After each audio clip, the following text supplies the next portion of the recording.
बार bulletin लेकर हाजिर है आपका दोस्त चंद्रमोहन कल्ला। आप सभी को नमस्कार, राम राम ने खम्मा गणिसा। दोस्तों, छात्र आंदोलन पर फिर सियासत तेज हो गई है। पहले प्रतिपक्ष नेता राहुल गांधी ने तो अब अभिजीत दिपके ने अमित शाह के इस्तीफे की मांग उठाई है। सुप्रीम कोर्ट ने भी दिल्ली सरकार को जंतर मंतर पर उपयोग हथियारों का रिकॉर्ड रखने, बैलेट गन से घायलों का इलाज करवाने के निर्देश देकर मोदी सरकार की परेशानियां बढ़ा दी है। दिल्ली में 20 जुलाई को हुए संसद चलो मार्च के दौरान छात्रों पर पुलिस कार्रवाई को लेकर एक बार फिर राजनीतिक बयानबाजी तेज हो गई है। कॉकरोच जनता पार्टी के संस्थापक अभिजीत दिपके ने केंद्रीय गृह मंत्री अमित शाह के इस्तीफे की मांग कर डाली। उन्होंने पुलिस कार्रवाई, जांच एजेंसियों पर भी सवाल उठाए और आरोप लगा दिया कि गृह मंत्री अमित शाह के आदेश से ही आंदोलन को कुचलने का प्रयास किया गया, जिसमें सैकड़ों छात्र घायल हुए। उन्हें तुरंत इस्तीफा दे देना चाहिए। उधर प्रतिपक्ष के नेता भी अमित शाह के सदन में आकर छात्रों पर चलाई गन पर जवाब देने की मांग दोहरा रहे हैं और राहुल गांधी के साथ में पूरा विपक्ष उनसे इस्तीफे की मांग कर रहा है।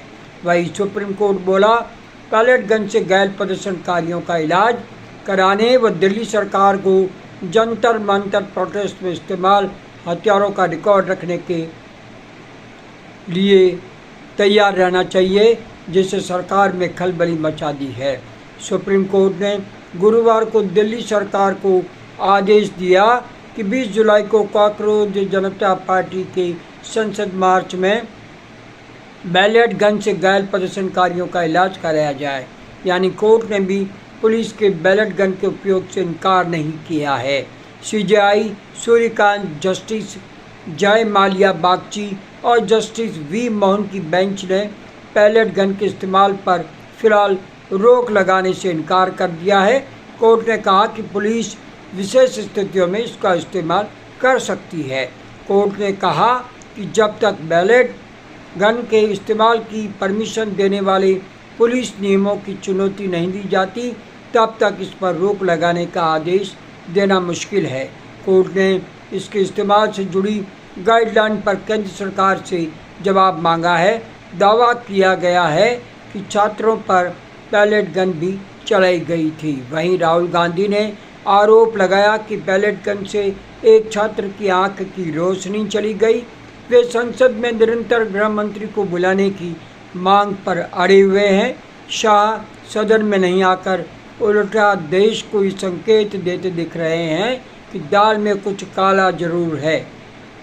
उधर सीजेपी संयोजक अभिजीत ने अपने निवास में मीडिया को बुलाकर दावा किया कि छात्रों के खिलाफ बल प्रयोग का आदेश गृह मंत्री की ओर से ही आया है। साथ ही उन्होंने अमित शाह के इस्तीफे की मांग करते हुए कहा कि देश में लोकतंत्र खतरे में है और इसे बचाने के लिए केवल विपक्ष ही नहीं बल्कि जनता को भी आगे आकर सड़क पर उतरना होगा। छत्रपति संभाजीनगर स्थित अपने घर पर पत्रकारों से बातचीत में दिपके ने कहा कि जंतर मंतर पर नीट पेपर लीक के खिलाफ 1 महीने से अधिक समय तक चला उनका आंदोलन पूरी तरह से संवैधानिक था। उन्होंने दावा किया कि इस आंदोलन के बाद तत्कालीन केंद्रीय शिक्षा मंत्री दबाव में आकर अपना इस्तीफा सौंपना पड़ा। दिपके ने दावा किया कि 20 जुलाई को छात्रों पर बल प्रयोग का आदेश अमित शाह के अलावा कोई और दे ही नहीं सकता था। उन्होंने लोकसभा में नेता प्रतिपक्ष राहुल गांधी की ओर से अमित शाह के इस्तीफे की मांग का भी समर्थन किया है। उन्होंने कहा, यदि यह आरोप लगाया जा रहा है कि सीजेपी को विदेशी फंड मिल रहा है या आंदोलन बाहर से संचालित हो रहा है, तो यह भी गृह मंत्री की विफलता ही मानी जाएगी। उन्होंने तंज कसते हुए कहा कि यदि ऐसा सच है तो फिर अमित शाह किस तरह के चाणक्य है, उन्हें तुरंत पद छोड़ देना चाहिए। उन्होंने कहा कि यदि गांधी और डॉक्टर भीमराव अंबेडकर की तस्वीर लेकर शांतिपूर्ण प्रदर्शन करना संस्कृति को बदनाम करना है, तो उन्होंने ऐसा किया। हमें इसका कोई हर्ज नहीं, ऐसा 100 बार करेंगे। इसके साथ ही अब ये बुलेटिन समाप्त होता है। दोस्तों, आपको ये बुलेटिन कैसा लगता है? अगर आपको ये बुलेटिन पसंद है तो इसे सब्सक्राइब करें, लाइक करें, शेयर करें और इस चैनल को बढ़ावा दें। अब चंद्रमोहन कल्ला को इजाज़त दीजिए। नमस्कार, जय हिंद, जय जय भारती।